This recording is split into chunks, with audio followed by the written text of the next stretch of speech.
तर मित्रांनो, कोण होतीस तू काय झालीस तू या मालिकेच्या 3 जानेवारीच्या एपिसोडमध्ये खूप छान ट्विस्ट बघायला मिळतोय. आणि ट्विस्ट असा असणार आहे की कावेरी सारखं सारखं युगला दाखवून देण्याचा प्रयत्न करते की या घराच्या वाईट्यावरती तुझी आई उठली आहे. पण युगचा काही विश्वास बसत नसतो. कावेरीला शॉक देऊन मारून टाकण्यासाठी सरूने दारामध्ये एक डबा ठेवलेला असतो. कावेरी म्हणते, युग, मी तुला सिद्ध करून दाखवेन. तुझी आई मला मारण्यासाठी काय काय करते ना ते मी तुला दाखवून देईन. आत्ता पण हा त्यांचाच प्लॅन आहे. जर मी सिद्ध नाही केलं तर मी हे घर सोडून जाईन. युग म्हणतो, कावेरी थांब, आता मी तुला सिद्ध करून दाखवतो. आता मी या बॉक्सला टच करणार आणि माझ्या आईने असं काहीही केलं नाही तुला दाखवणार. युग त्या डब्याला टच करतो आणि त्याला खूप जोराचा शॉक बसतो. युग खाली बेशुद्ध पडतो आणि तेवढ्यात सरू धावत येथे येते. सरू कावेरीचा गळा दाबते आणि कावेरीला मारून टाकण्याचा प्रयत्न करते. आता युग डोळे उघडून समोर आपल्या आईचं सत्य जेव्हा बघेल तेव्हा तो काय करेल, आपल्या आईला कसं हकलून लावेल आणि माची बाजू कसं घेईल हे बघण्यासारखं असेल. तर या सगळ्याची सुरुवात कशी होते ते थोडक्यात पाहू. तर मालिकेत आपल्याला असं बघायला मिळतंय की सकाळी सगळे चहा घेत असतात. घरामध्ये कावेरी कुणालाच कुठेच दिसत नाही. सगळे विचार करतात की सकाळी सकाळी कावेरी गेली तरी कुठे. तेवढ्यात तिथे कावेरी येते. तिच्यासोबत पोलीस असतात. सगळे विचारतात, कावेरी सकाळी सकाळी कुठे गेली होतीस आणि हे काय पोलिसांना का घेऊन आली आहेस तू. कावेरी म्हणते, मी सांगते ना, सगळं सांगते.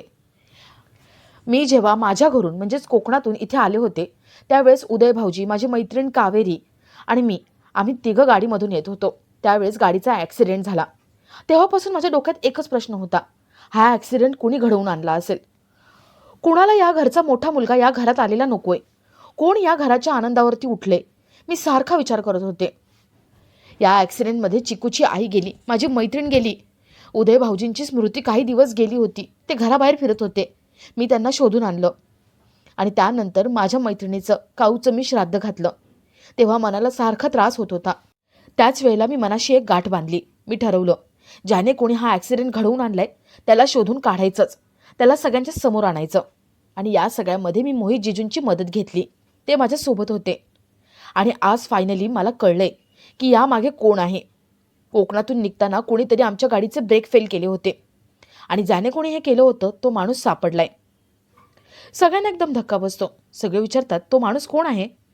कावेरी म्हणते, तो माणूस फक्त एक मोहरा आहे. ज्याने कोणी ब्रेक फेल करायला सांगितलं होतं ना त्याचा चेहरा तो ओळखेल आता. माहिती आहे ना, कोणीतरी या घरातल्यांनीच केलेले. खरा गुन्हेगार कोण आहे ना त्या माणसाने बघितल्यावरती बरोबर कळेल. त्या माणसाचा म्हणजे ज्याने कोणी हे करायला लावले त्याचा आणि आपल्या घराचा काहीतरी संबंध आहे आणि त्यामुळे कोणीतरी आपल्या जीवावरती उठले आणि ती व्यक्ती कोण आहे आता लवकरच कळेल. कावेरी पोलिसांना त्या माणसाला घेऊन यायला सांगते. पोलीस त्या माणसाला आतमध्ये घेऊन येतात. सरू त्या माणसाला बघते आणि पुरती घाबरते. तिला आठवतं की आपणच उदयच्या गाडीचे ब्रेक फेल करायला सांगितलं होतं. कावेरी त्या माणसाला विचारते, कोणी तुम्हाला ब्रेक फेल करायला सांगितले होते, सांगा, ओळखा यापैकी कोणी आहे का. तेवढ्यात तिथे युग येतो. युग सोबत एक माणूस असतो. युग म्हणतो, कावेरी, तुम्हाला गोडाऊनमध्ये ज्याने कोणी किडनॅप करून ठेवलं होतं ना तो हा माणूस आहे. आता 2 गुन्ह्यांचा एकदाच काय तो सोक्षमोक्ष लागेल. घरातले सगळे विचारतात, 2 गुन्हे, हे काय चाललंय सगळं, काय आहे तरी काय. यश, हे काय बोलतोयस तू. यश म्हणतो, मी सांगतो तुम्हाला. काही दिवसांपूर्वी कावेरीला काही गुंडांनी किडनॅप केलं होतं. तिचा जीव घेण्याचा प्रयत्न केला होता. तुमच्या सगळ्यांना टेन्शन नको म्हणून कुणाला काही सांगितलं नाही. पण मी माझ्या मित्रांना कामाला लावलं होतं. त्यांनी सगळ्याचा शोध घेतला आणि कळलं की यांना कोणीतरी पैसे दिले होते. कोणाच्या तरी सांगण्यावरून त्यांनी कावेरीला मारून टाकण्याचा प्रयत्न केला होता. युग त्या माणसाला म्हणतो, बघ या सगळ्यांचे चेहरे आणि सांग कोणी करायला सांगितलं होतं. ते दोघं जण सगळ्यांचे चेहरे बघत असतात. सरू चहा पीत आपला मुद्दाम चेहरा लपवण्याचा प्रयत्न करते. कावेरी म्हणते, सासूबाई, अहो चेहरा दाखवा तुमचा, कप खाली ठेवा. ते दोघं सगळ्यांचे चेहरे बघतात. ते दोघं म्हणतात, नाही, ती बाई नाही आहे इथे. कावेरी म्हणते, म्हणजे ती बाई होती. चला, एक तर सिद्ध झाले ती बाई होती. कावेरी, युग त्या दोन्ही माणसांना पोलीस चौकीत घेऊन जातात. पोलीस चौकीत मोहितने स्केच आर्टिस्टला बोलवलेलं असतं. कावेरी म्हणते, हे स्केच आर्टिस्ट आहेत.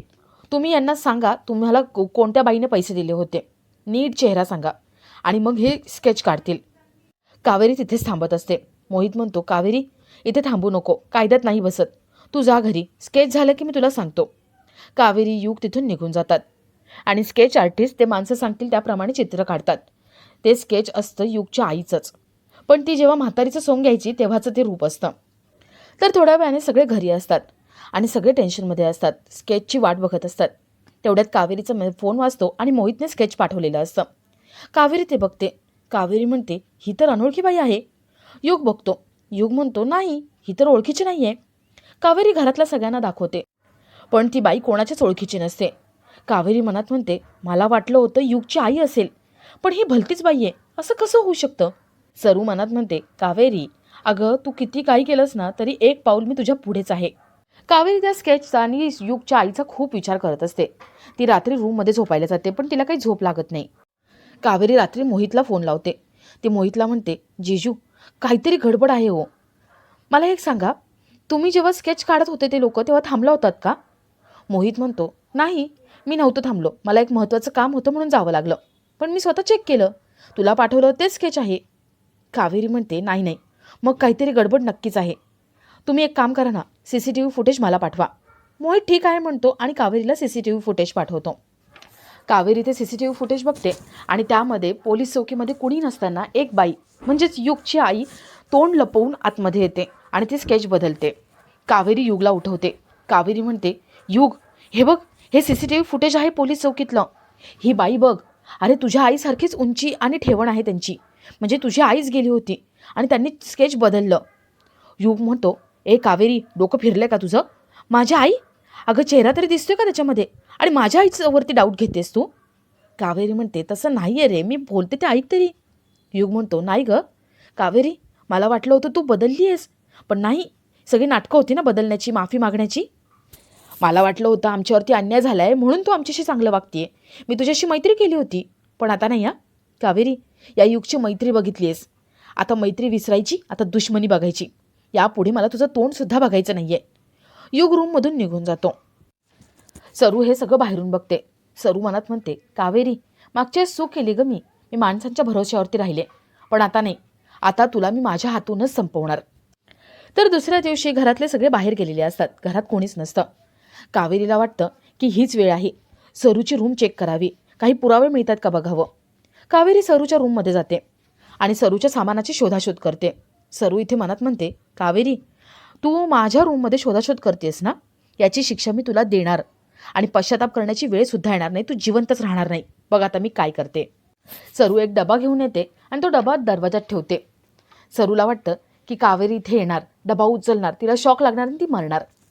सरू म्हणते, कावेरी, या बॉक्सला हात लावलं ना की तुला शॉक लागणार आणि तू मरून जाणार. पाणीसुद्धा मागणार नाही तू, अशी तडफडून मरशील. एका अर्थाने चांगलंच करणार आहे, तुझ्या यशजवळ तुला मी पाठवून देणार.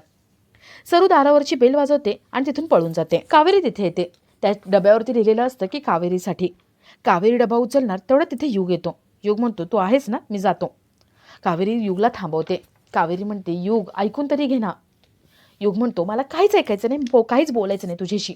तू आमच्यावरती संशय घेतेस ना, आणि मला तू चांगलं म्हणतेस ना, पण मा स्वार्थी बाई आहे, मतलबी बाई आहे, ती स्वतःची मनमानी करते.